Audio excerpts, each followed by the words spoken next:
তিনি মনে হয় বাংলাদেশের একমাত্র ইমাম যিনি মাসে মাত্র 2300 টাকা বেতনে বাংলাদেশের এই অবহেলিত মসজিদটিতে চাকরি করে যাচ্ছেন।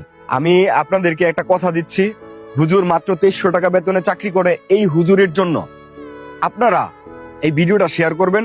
হুজুর, আমার এই ভিডিওতে যত টাকা ইনকাম হয় এটা আমি আপনার দিয়ে দিব, এটা হচ্ছে আমার পেজের পক্ষ থেকে। আপনারা জাস্ট হুজুরের জন্য ভিডিওটা শেয়ার করবেন। ভিডিও আপনারা যত বেশি শেয়ার করবেন তিনি ঠিক তত বেশি টাকা পাবে। আপনি চিন্তা করে দেখেন, উনি দিনের সেবা দেওয়ার জন্য মাসে মাত্র 2300 টাকা বেতনে এই মসজিদে চাকরি করতেছে। আপনারা ভিডিওটা জাস্ট শেয়ার করেন, আপনাদের প্রত্যেকটা শেয়ারে হুজুর হয়তো 1 টাকা পাইতে পারে। এবং এই ভিডিও থেকে যত টাকা ইনকাম হবে, 1 টাকা ইনকাম হলে 1 টাকা, 1 লক্ষ টাকা ইনকাম হলে 1 লক্ষ টাকা আমি হুজুরে দিয়ে দিব, একদম সামনে আইনা। সুতরাং আপনারা ভিডিওটা শেয়ার করেন।